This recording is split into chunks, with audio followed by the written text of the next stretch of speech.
The world is full of places that are off limits to humans, either because they are too dangerous for us to dwell into, or they're protected by wildlife sanctuaries, or even owned by governments who forbid us from entering. When someone does end up in one of these prohibited areas, either by mistake or out of curiosity, there are few who survive to tell the tale.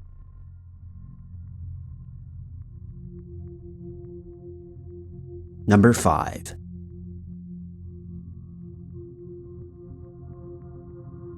On the 11th of March 2011, a 9.0 magnitude earthquake hit the Tohoku region in northwest Japan, causing a 45-foot tsunami, which spilled over the Fukushima nuclear power plant seawall, flooding the lower sections of 4 nuclear reactors.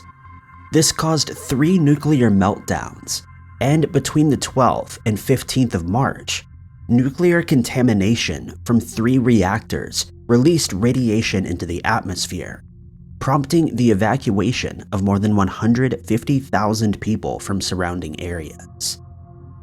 In the wake of this disaster, exclusion zones were established in areas that were deemed too dangerous to enter due to the high radiation levels that remained there. But in June of 2016, a Malaysian man and his friend decided to venture into the Fukushima exclusion zone, which spans 12.5 miles in radius around the former power plant. In order to stay out of the sights of authorities, the 2 men headed into the woods and hiked for 15.5 miles to get to their destination. They set out at 2 a.m. to the towns of Tomioka, Namie, Futaba, and Okuma. What they saw was a grim reminder of the towns and people who once lived there, only to have their lives irrevocably upturned in a single day. He found clothes half folded or left in tumble dryers at a laundromat, read through magazines lying strewn about in supermarkets due to the earthquake, cars abandoned where they were parked, and rotten food, fruit, and vegetables left in stalls by the owners who were forced to flee at a moment's notice. When asked why he dared to enter such a dangerous area, he stated that he wanted to document the aftermath of the disaster and share it with the rest of the world, which he did by taking photographs. He also said that he wasn't too worried about the radiation, as his research showed that it was okay to be in the area for less than 24 hours. Former residents of Fukushima have since lashed out at him, stating that his intrusion was disrespectful to those who once lived in the area and those who lost their lives during the disaster.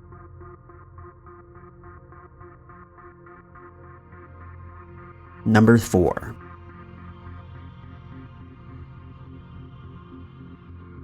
Most of us are familiar with the North Sentinel Island, which is inhabited by a tribe of people who remain completely isolated from the rest of the world.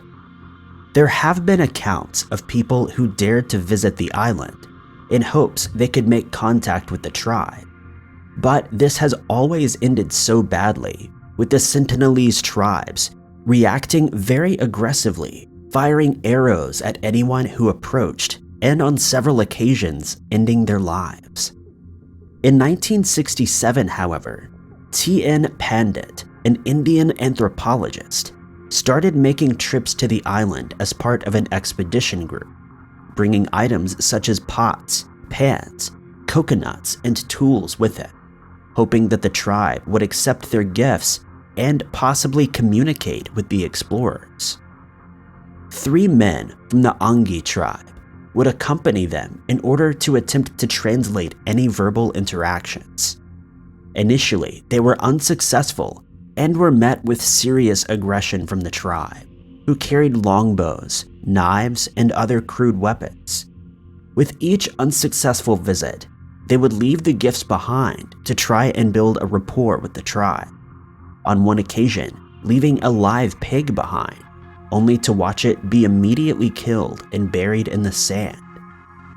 Then in 1991, as they approached the island, some of the tribespeople entered the sea and approached peacefully. Pandit and his fellow explorers jumped out of their boat and started handing over gifts while neck deep in the water. They were not permitted to get any closer to the shore, and Pandit remained cautious whenever he got close to one of them.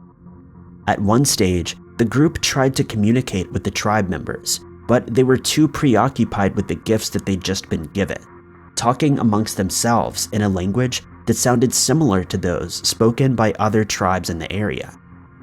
It's no longer permitted to travel to the island to hand over gifts or even approach the beach, though Pandit insists that the Sentinelese are a peace-loving people who will only attack outsiders who, as we know, have been clearly warned to stay away. Number 3. Kilauea Volcano is an active shield volcano located on the Hawaiian Islands. It erupted almost continuously between 1983 and 2018, completely destroying towns, and has erupted as recently again as December of 2020.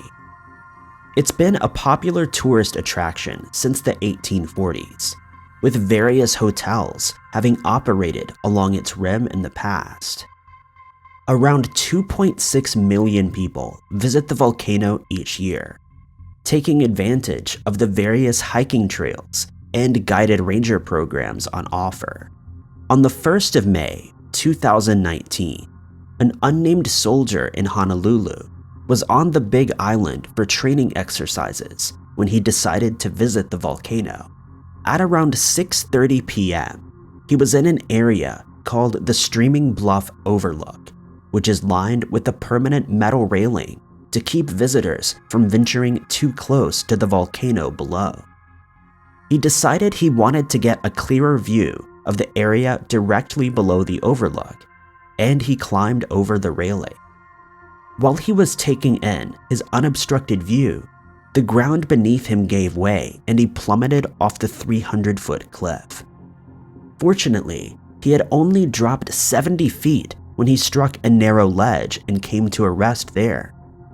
Another visitor saw what had happened and immediately informed authorities that a man had fallen into the crater. The Hawaii County Fire Department responded, and firemen were able to rappel down to the ledge where the man lay seriously injured but alive.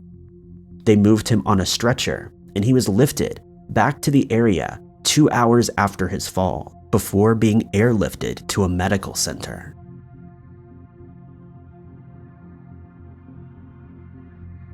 Number 2.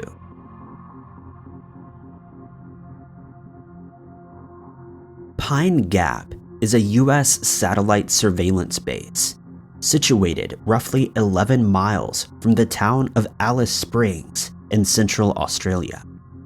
It's jointly operated by the US and Australia and is used to collect 4 different types of signals. These include communications from advanced weapons development, signals from anti-missile and anti-aircraft radars, communications satellite transmissions, and microwave transmissions found, for example, in long-distance phone calls. It's mainly run by the NSA, CIA, and NRO, and serves as a contributor to the NSA's Global Interception Program. On the 8th of December, 2005, a gathering was organized by the Christians Against All Terrorism group, which included Jim Dowling, Adele Goldie, Brian Law, and Donna Mulhern, now known as the Pine Gap 4, along with Brian Law, Jessica Morrison, and Sean O'Reilly, in which they staged a protest outside the facility, believing that its very existence was a war crime. At some point, they made contact with Pat Hayes, who was the caretaker for the Pine Gap area, and asked if they would be allowed to enter his land so they could expose the violent nature of the base, since no permission had ever been given for Pine Gap to be utilized by the military, and it was partially situated on that land. He agreed, and on the 3rd of October that year, the group entered the area to carry out a citizen's inspection of the facility, hoping to expose any war crimes or terrorist activity that may have taken place there.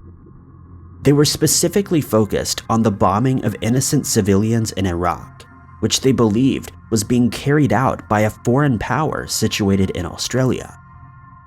After walking through the desert terrain for several hours, Dowling and Goldie managed to enter the facility without being detected and made it onto the roof, where they took photos of themselves before being seen and promptly arrested. Muller and Law managed to stay undetected for over an hour, but were eventually spotted as they attempted to cut through the last inner fence of the facility, and they too were quickly arrested. Morrison and O'Reilly had waited outside the front gates, holding a peaceful vigil during which O'Reilly was detained for hindering police, though this was deemed unfounded later in the Alice Springs court. The Pine Gap Four faced up to 7 years in prison, with an extra 2 years being tacked on for taking photos inside the base.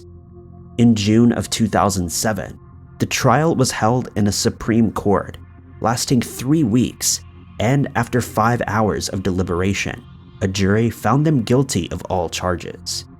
They would, however, not spend any time behind bars, instead receiving a total fine of $13,300, which they have thus far refused to pay.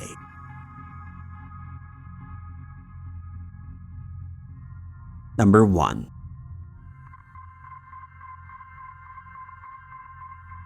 In 2015, Christopher Lejeune, a Navy veteran, was with his wife and children, along with his friend Robert Blake, just off the coast of Hutchinson Island in Florida, where the two men were scuba. Christopher, who has been scuba diving since he was 12 years old, noticed something peculiar under the water and decided to take a look. As he swam closer to the area, he saw what looked like a building under the water and decided that he wanted to inspect it more closely. The area was directly below a yellow buoy to which they had tied their boat to, and so he thought it would be safe since he wouldn't be venturing far from his diving partner.